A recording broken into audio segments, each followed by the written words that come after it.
It's all go for permitted development rights, or should I say, is it all Gove for permitted development rights? Because Michael Gove has just put permitted development for converting defunct commercial buildings to residential use on steroids. If you think the rules that were introduced in 2021 were good, well, you haven't seen anything yet. And to discuss what these are and what these mean for you guys as property investors, I'm joined as usual by Andrew Roberts. Hi, Andrew. Hi, Ranjan. What a great topic. Planning is good. Yes, Michael Gove, he doesn't talk much sense most of the time, often nonsense, in fact, but this time he has really put the ball in the back of the net for us property investors.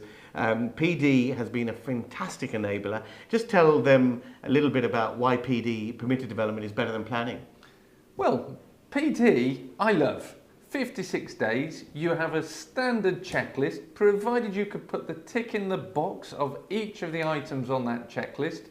The planners cannot say no. And we all know that planners around the country love to say no.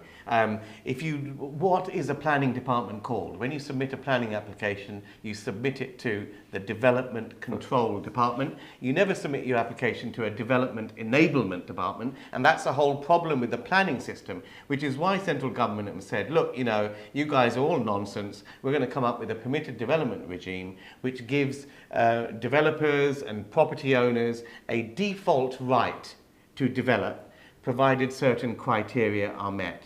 Permitted development allowing defunct commercial properties first came in 2013. They were significantly revised in 2021, and now they're on absolute steroids. And we're going to take you through Michael Gove's proposals and give you a summary of what they mean. First, if you're liking this video, make sure you smash that like button, subscribe and hit the bell icon. We put out tons of videos each and every week, all dedicated to keeping you on top of your property investing game. Right, Andrew, let's deep dive into this because I'm so excited I can hardly contain myself. First of all, with PD conversions, they introduced a floor space limit, didn't they? They did. It used to be a maximum of 1,500 square metres. It's great to know that the proposal that should be enacted into law very shortly is 3,000 square metres. That's colossal, really. That's colossal. I mean, That's 80 flats. I'm going to put you on the spot here. What's that in old money? 1,500 square metres. That's a lot of square foot, isn't it? I mean, it's about 30,000 square feet, 28,000 to 30,000 square feet. So you're now talking 60,000 square foot of building, enough to build approximately 80 flats. Now, this is the issue here, because what we have been advising our students on our Mastermind programs and our commercial property training programs is under the old rules, if you had a larger building, you had to play around. So basically, if your building was 2,000 square metres, you could only convert the first 1,500 square metres into residential use under permitted development.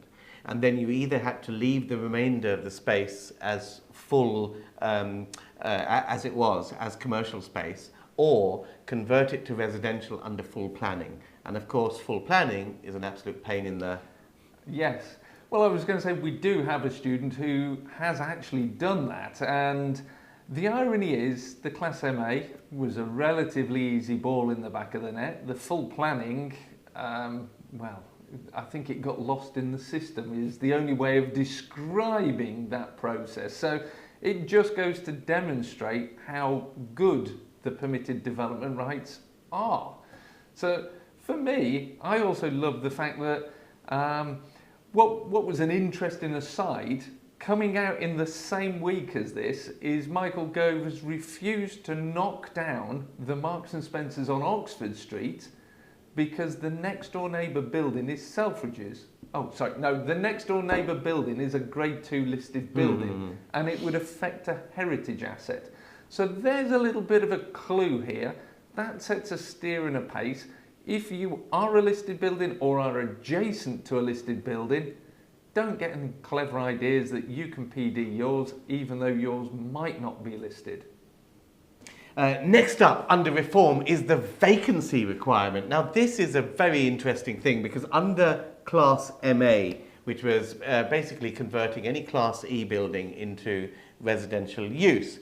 You had to prove that the building has been vacant for 3 months. So in other words, you couldn't apply the permitted development to occupied buildings, tenanted buildings. Now this posed a lot of problems, didn't it, Andrew? It has indeed, and I know we've had students who've had challenges from councils and they've had to go back and provide evidence it's vacant. Now that has proved difficult. I mean, I'll tell you a little as a side story. They do this all the time.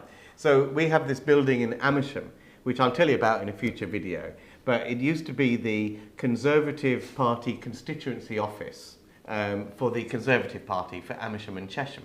Now, they lost the by-election in Amersham and Chesham for the first time in 20 years, and basically the Lib Dems won it.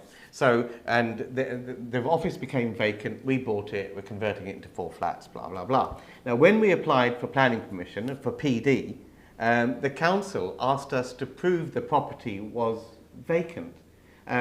Now, they of course know it's vacant, you know, because they know that the Conservative Party office has been there for the last, you know, since the early 1990s. They know that, but they're just playing the system. Now, we were very lucky in that we presented evidence in the form of YouTube Sky News clips to show the Conservative Party by-election being lost. We showed, you know, Rishi Sunak and people campaigning and visiting that office during the by-election. We showed the by-election result, and we showed a Sky News clip with Kay Burley saying the Conservatives are out of office for the first time since the 1990s, and they gave us the permission. But if you're not lucky enough to have your evidence on Sky News, that can present a bit of a problem, can't it? Well, it can. I mean, I've actually turned up at sites before to meet with the planners, and part of what they're wanting to do is prove that it's empty, and then seek to prove that it was empty at the time you purchased it, which then means the burden of proof is on you. So you might have marketing details that says sold with vacant possession. You then have a completion date. You then have to evidence it with photographs. There's things like utilities bills. There's all sorts of acid the burden of proof, but the burden of yes, proof is on you, and that is unfair. But on the other side, I guess, under the old PD that existed for which was Class O, basically you could apply for permitted development on a tenanted property, and basically at the end of their lease, you can't throw a tenant out, but the end of the lease, you can call that tenancy to an end. Because you want to redevelop. But that was taken away under the 2021 rules. So if it was tenanted and the tenants want to remain in the property, then there's nothing you can do. So now they're talking about bringing that back, and that's going to be massive, I think. I think it'll create a great big goal to be scored. I think it will also cause a lot of turbulent headlines in the press, which will make some more great property breaking news for us to share with you. But the crux of it is, there is a massive surplus of commercial real estate, vacant commercial real estate already. So if you've got commercial real estate, there's somewhere for people to move into. If you're tenanted and you want to use these rules, if you are looking to take advantage of it, then grab the vacant stuff, because it is cheap at the moment. It's falling like a knife. Falling like a knife indeed. So we're going to look at conservation areas next, and particularly things that can do with shops in conservation areas, and this, I tell you, is massive. But before I tell you about that, let me tell you about the Baker Street Property Meet. It is the UK's largest property investors networking meeting that takes place anywhere in the UK. We meet on the last Wednesday of each month. We have 300 property investors there. You're going to want to come to one of our meetups, because we keep you up to date with what's happening in the world of property. We meet in central London. You can find out details at the Baker Street Property Meet.com. That's our website. Also, we are going to make available to you 2 videos, 2 very, very special talks that Andrew and I have given at the Baker Street Property Meet. The first one from Andrew basically sets a scene for what to expect from the property market over the next couple of years. And there's a talk from me which gives you my 7-step strategy to succeeding and profiting in a recession. So if you want to get hold of those 2 videos as a sample of what to expect from Baker Street, you can do so completely free. There's a link on the screen and in the description below. Let's get back to conservation areas now. When you are converting a shop, you can convert the ground floor, if it's not in a conservation area, the ground floor of a shop, you can do what the hell you want with, you can convert the whole lot into residential use. But if it's in a conservation area, you couldn't convert the whole of a shop into residential use, could you? Well, we sort of can, but we can't. We can convert the uppers without any problems. But if we're converting the ground floor, and we've had this before in an application we've done, we have to have a conservation impact report. We have to pay a couple of £1,000s to a consultant to write a report to say there's no external changes to the building, everything that's happening is internal, and it's not going to affect the conservation area as a whole. So it's a bit balmy.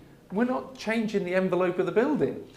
Which is balmy at all. I mean, look, what Gove is now saying is, look, you're not changing the external envelope of the building. It's in a conservation area. So if you want to turn the front of the shop into a residential unit, then you're good to go. We have, Napoleon said that Britain is a nation of shopkeepers. Andrew and I say, we've got too many goddamn shops. I also say, buy it on Amazon.com. And what we're going to do is convert some of these defunct shops, of course, into residential use. We've created plenty of videos on this subject. We'll leave a couple of links to them in the description below for you to have a look at. There's also been some changes on hotels, boarding houses and guest houses, which we can now convert to dwellings. Exciting stuff, because these are C1 use class. So this is a use class that has never had permitted development rights except to change to an educational establishment. So that's actually quite an interesting one. It's had a permitted development right, but how many hotels have you seen change into an educational establishment? Not that many. We see apart hotels, but they are converted to apart hotels, and they are often challenged. But this actually enables us to create, using Class MA, flats, houses, dwellings of a C3 use inside a C1 building. This is amazing. So I think in a nutshell, hotels, boarding houses, guest houses are going to be included for under the same rules as Class MA conversions, which applies to all the Class E buildings, which is phenomenal. The only thing is they're talking about having, which they haven't announced yet, some safeguards for Britain's lovely seaside resorts. Now, you know, I don't know what safeguards. We don't want to save goddamn faulty towers, do they? I mean, most of Britain's seaside resorts are absolutely shit. You know, that's why we all go abroad to Spain and Portugal. Who wants a weekend in Blackpool? I mean, you go telling your mates that you've spent summer in Blackpool and see what kind of reaction you get. First of all, you get crap weather, and then you get the, you know, guest houses, which are basically faulty towers. You know, those are defunct and just need to be done away with, quite frankly, don't they? Well, I think they'll think you're an ass when you send the photograph over of you riding on one. Well, seriously though, it's all well and good saying we want to protect certain hotels in certain seaside resorts, but as we advise our students, there are areas that work and there are areas that do not work. And Blackpool, unfortunately, because of the financial metrics, don't work. So Blackpool, you're safe from Ranjan. No, there are lots of issues here, I think. I mean, how those protections will come in and be applied across the country to seaside resorts. I said a few things flippantly about Blackpool, but there are several seaside resorts where it would work. But I think the issue is that it's a bit like the environment, really. And then the people that tell us that we should cut down on our emissions without going to climate conferences, travelling first class or in private jets.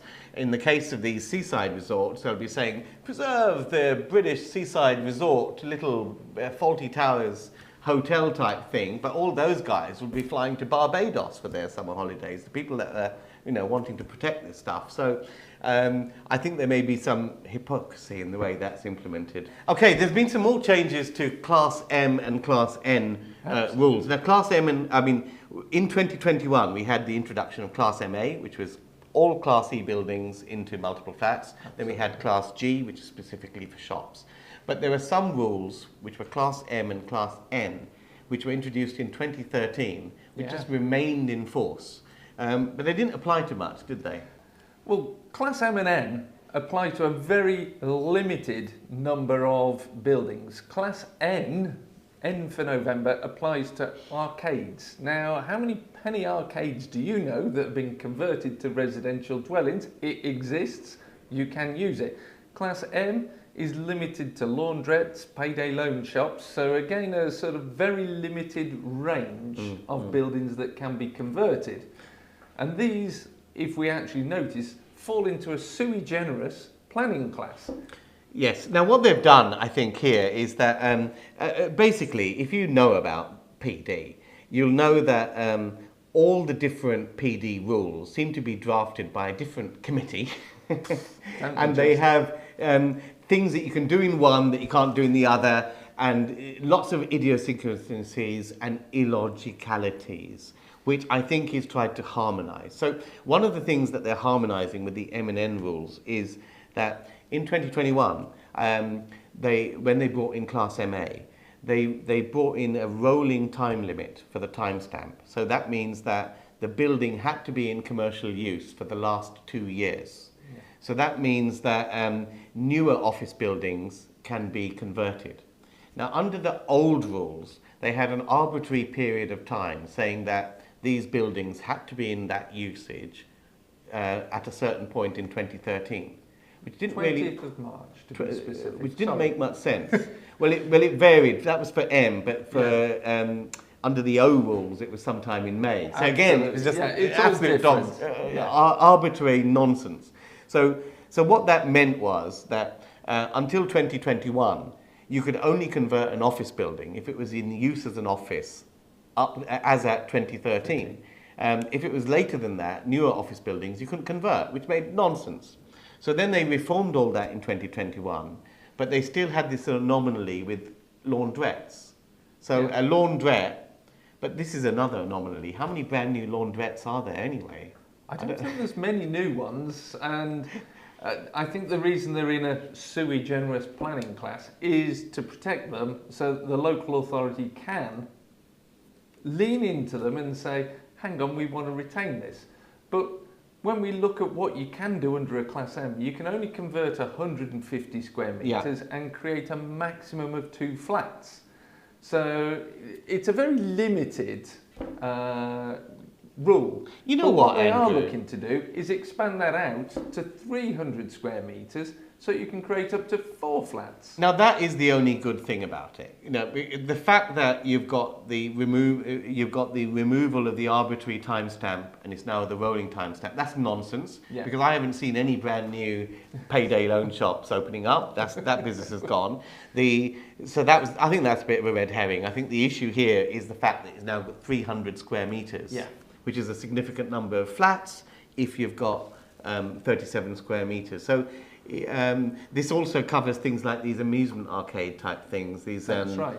And those tend to be quite big. But in a lot of those sort of buildings, you don't have windows. But of course, under PD for Class M and N, you have operational development. What's that all about then? Well, that means if you don't have windows, you can put windows in. Just put them on your drawings.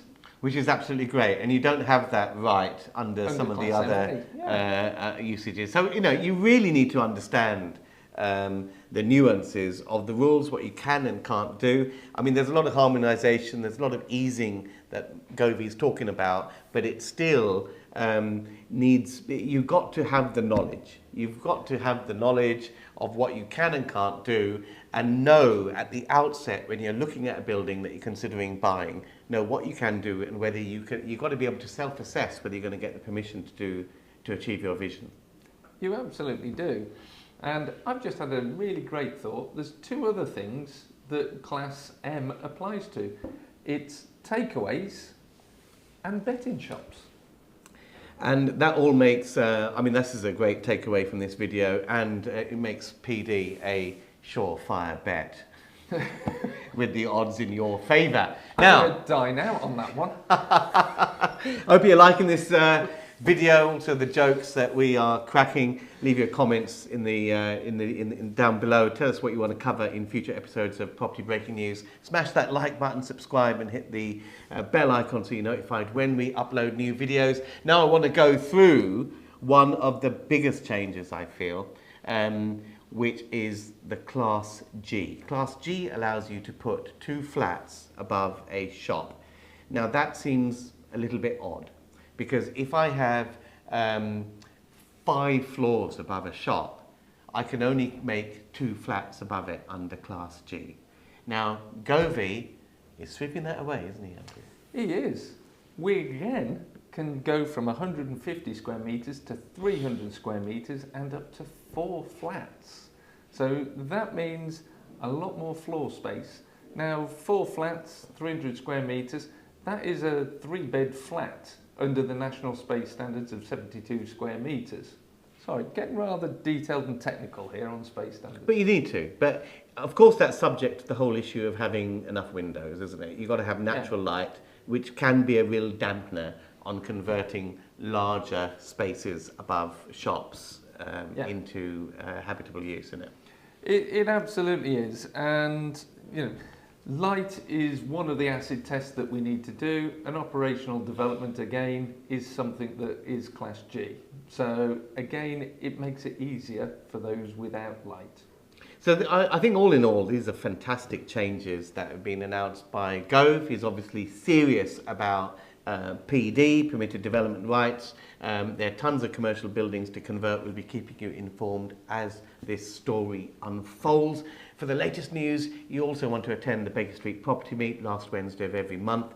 We've got 2 amazing talks from Andrew and myself to really get you up to speed with how to take advantage of the next 2 years of opportunity in the world of property. These are normally available, these videos are normally available to our VIP members only, but for a limited period we're making them available to you guys for free. You can sign up for those 2 videos. I'll give you the link in the description below. Go and grab your copy, and we will be back in the next episode of Property Breaking News, won't we, Andrew? We absolutely will, and we've got a corker of a story coming up. Stay tuned.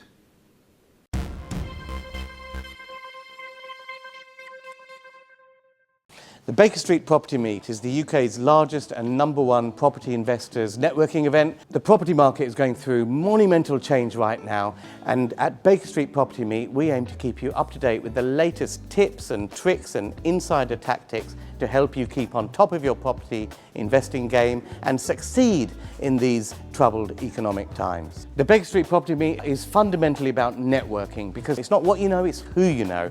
And at Baker Street we aim to connect you with the people to make your property journey a monumental success. There's no better place to be to further your property investment journey than the Baker Street Property Meet. So make sure you're here, you're connecting with myself and Andrew Roberts, our expert guest speakers, and 300 passionate property people each and every month. See you at the next meet. Get your spot at bakerstreetpropertymeet.com.